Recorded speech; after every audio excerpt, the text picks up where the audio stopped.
Let me ask you, when did you first realize to you, I mean, in defining addiction, when did you first think that, hey, I might have a problem here?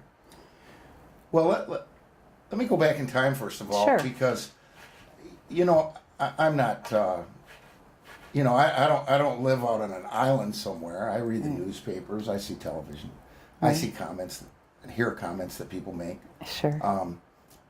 You had mentioned at the beginning of the show that I'd been arrested 4 times, and that's true. I can't deny that. I believe the first one was back in 1991. And I want to just give a little history. I'm not making any excuses. I'm doing this to be educational, to be informative. Yes, and I appreciate that. I was a young lawyer. And this does tie in, by the way, Lynda, to your question of when did I think that I might have a problem. Yeah. First of all through high school and college, I used alcohol and drugs. I thought everybody did. I didn't. Well, I kind of thought that too. Yeah, I didn't recognize any problem then. The first time that I may have thought that I had a problem, in 1988, my first son was born. He was born with 3 congenital heart defects. Within 10 hours of being born, he was operated on. He's had 4 open heart surgeries. He had several right within a couple of years of being born. Then 2 years later, my second son was born, and he had what was known then as failure to thrive syndrome. Okay. At the age of 4 months, he was diagnosed with cystic fibrosis. The day that he was diagnosed, look, and again, I'm not making excuses. I'm explaining how this happens. I had the inability to cope. And it gets back to the alcohol and drugs were not a problem for me ever. They never have been my problem. They've been my solution. So what I learned at a very early age was that when things weren't going well, when I wanted to celebrate, when I couldn't handle my emotions, I would use alcohol or drugs. That's your They coping. would either a lot bring of me people down cope or that they way. would lift me up. Sure. So those became my coping mechanisms. So they were my solution. They weren't my problem. The day that my son was diagnosed with cystic fibrosis, I should have been home and I should have been trying to talk about what my wife and I were going to do. Instead, I went out with my friends and I got incredibly intoxicated. I got arrested for use of cocaine that night. I don't even recall using cocaine that night. I didn't even know I did. I ended up swallowing the bullet. I'm sure I did. I have people that told me I did. But I was so intoxicated, I probably had my first blackout. Now, when I went to my first treatment ever, I suspected maybe I had a problem. When I told the whole story of what was going on with my family life, the counselor that I was seeing at that time felt that the situation was situational. That I probably didn't have a problem. It was the situation. And so he recommended some outpatient classes, and I went to those classes. And I stayed sober without any benefit of any further maintenance programs. Correct. Some things started to go poorly years later, and again, my business was booming. It was a constant battle with health problems, in and out of the hospitals, working a pretty stressful job. In the mid '90s, I was then getting to be at the top of my game, and I was getting a lot of success. At that point in time, I probably got caught up in the battle of self-centeredness, too much ego, not enough humility. These are all thought things that are going on. It's easy Monday morning quarterbacking and looking back on it. Right. But at the time, you don't know that. You don't recognize those. I'm not aware it's going on, and I'm not recognizing it. So, at any rate, my world started to fall apart, and it was a simple sequence. And this is probably the first time that I actually knew I had a problem. I decided to quit drinking. I had a blackout, I think, July 4th of 1998. And incidentally, last alcoholic beverage I've ever touched. Really? Decided to quit drinking on my own. About 6 months later, not understanding anything about getting sober or finding some type of recovery, I decided that I needed a buzz, and I used cocaine. Now, I had used it in college, and I had been arrested for it, but I had not used it since then. Wow. So I started using cocaine. And one day, I never used it while I was working, but I certainly was hungover from the effects of it while working, and I'm not proud of that.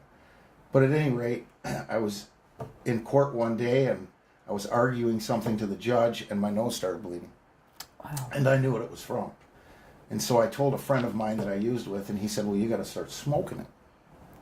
And that was really the beginning of the end. And that was, and this is where crack, you have to Well, educate me a little bit okay, between I'm just cocaine gonna and say crack. this. It was 1999, Okay. and my first treatment that I went to was at Hazelden in Center City, Minnesota. Very nice treatment facility. And I want to tell you what my attitude was when I went. When I got there, there was a Major League Baseball player there. There was a very famous movie actress, and of course, Sure. it's an anonymous program, and I'm not going to mention their names, but certainly the listeners would know who these people were. This furthered my ego and self-centeredness. Oh, sure. Yeah. It was- I'm with the big league. I was like I'm a a part rock of the big star. league. Yeah. Okay. And that wasn't a good environment, and I didn't take it very serious. So I did the 30 days, and I came back to work.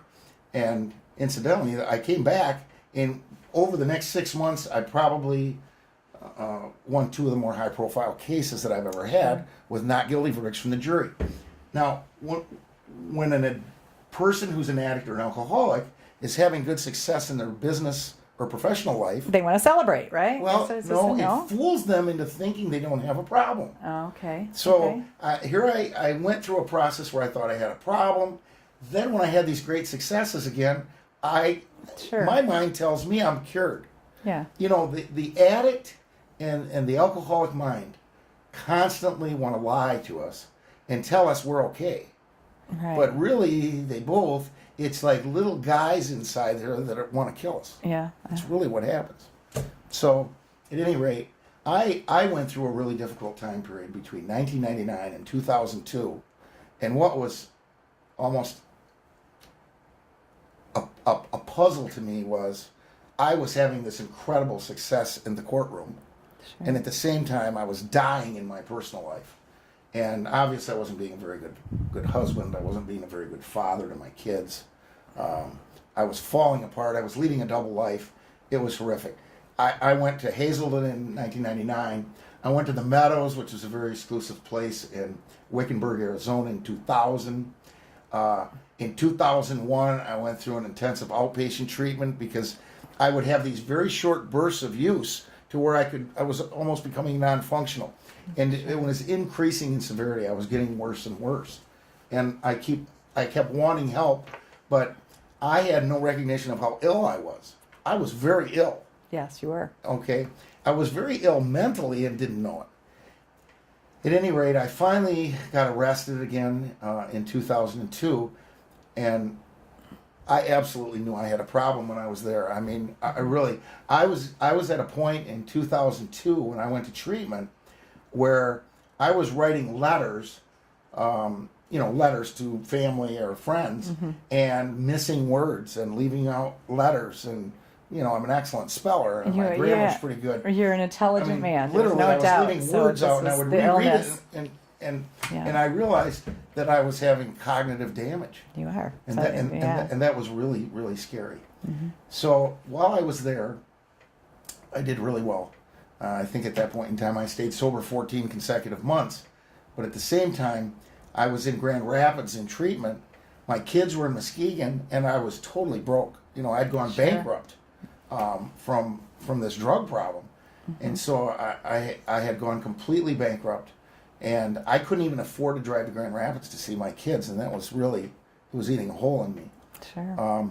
I relapsed after 14 months in Grand Rapids. I went to such a dark place in my mind, it would be too difficult to describe. Now, if someone out there who's an alcoholic or an addict who stayed sober for a significant period of time, they'd understand what I meant by going to that really dark place in your mind. Because I hear people talk about it at lots of recovery meetings. Sure. I've heard about that a lot also. So anyway, so those are the first 3 arrests. Right. The one when my younger son was diagnosed with cystic fibrosis, the complete collapse that I had, and then the inability to see my children. So at that point in time, I went into what I thought was the best thing that ever happened to me. I got a really good sponsor who'd been sober 30 years, and he took me under his wing. And that's when things really began to change, when I stopped relying on country club treatment centers and got more into the raw recovery scene. Well, that's good to hear. Not to say that the country club That's a treatment long centers. answer, I yeah, know. I That's know. a really long well, and answer. some of those country club treatment centers do work for some people. They but do. But recovery, as we've talked before, is an ongoing process. So when you have that mentor in your life that can make a difference, and I think that you're going to be mentoring to others yourself once you feel stronger in your recovery process. You've always given back, and I know that about you. I also want to say you've been pretty vocal on Facebook, very public on Facebook, and very open about all of this. And that's what I so appreciate and why I wanted to interview you. You, I believe, are you going through the steps, the 12-step program? Is that? To be able to talk about any specific program that I'm in, the program that I'm in has codified traditions. Okay. One of those traditions is that we not try to promote that program. And there's several reasons for that. Let's assume that I say, hey, here's the program that I'm in, Yeah. and I relapse. Well, then that program failed. It's not the opens the program. door. Yeah, right. Everybody says that program doesn't work, Yeah. which is ridiculous. That is ridiculous. Um, well, what I've noticed Yeah. mostly is like every Friday, Terry does Gratitude Friday, and I have picked up on this. I just love that. I love that every Friday I get to look at what Terry is grateful for, and you have listed numerous things and people in your life, and I think it's so important that we all think about gratitude in our lives daily, and that's probably a healing factor for you and very helpful. The whole basis of recovery is really three simple things. This is what all 12-step programs are based on. Okay. No matter what one you're in. You trust God, you clean house. In other words, you take care of yourself, try to become a better human being, and you reach out and help others. Now, when you talk about mentoring others, throughout this process of recovery, and it is a process, and different folks have different paths. One of the reasons that I've been outspoken this time is when I fell apart 11, 12 years ago, I was a mess. I couldn't help anybody. I certainly couldn't help myself. This time, I don't want this to be taken wrong. It was a hiccup in the process of my recovery. You caught yourself this time. No, I You didn't knew. catch myself. Well, I got arrested. you got arrested. And I want to make that clear. All right. And, I have mixed emotions about that because there's a part of me that says I'm glad I got arrested because the relapse was so brief. There was really no damage done physically.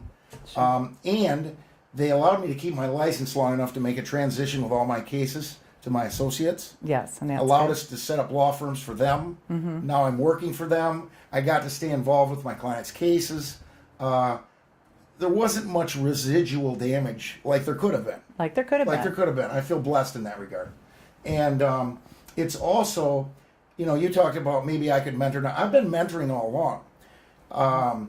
The best student isn't, or excuse me, the best coach out there wasn't the best player. Sure. So Sure. Yeah, that's true. I have a ton of self-knowledge to share, but really the best thing that I can do is set a good example. Now, And your accountability. Your Well- accountability has been very, that's part of this that's a process. big part of and recovery and too. But just- here's the other thing: if I can be a person who, as public as this ordeal has been for me, can say, "Look, this isn't the end of my world. right. This has been this has been part of my process of recovery, part of my road. It doesn't have to be the end of me. I don't have to die from this disease. I can show people, look, there are answers to this. This is how I'm going to continue to stay well. The program that I'm in is a maintenance program. Okay. Fortunately, this time, I did not have to go to a treatment program. I did not have to go to anything intense. I was able to get back into my maintenance program, and for the last 6 months, I've maintained my sobriety. And I've used this analogy. I think that everybody's process of recovery, there's a time when they know in their heart it's over. Now, it's a one-day-at-a-time program, Sure. but the best analogy that I might be able to give is a furnace, and that there was a time when the furnace inside me was just flaming, and that would have been 11 or 12 years ago. Slowly, I got down to where all there was that little pilot light, but that pilot light was still on, and that addict was still gnawing at me every once in a while, begging me to use cocaine. It wasn't jail, and it wasn't being on a tether. It wasn't the public humiliation, because it just wasn't any of those things. I just think the time has come in my process that little pilot light is out. and I'm done. Well, I want to hold that thought. We're going to take just a break here. Please stay with us, viewers, because when we come back, we have a lot more to talk about.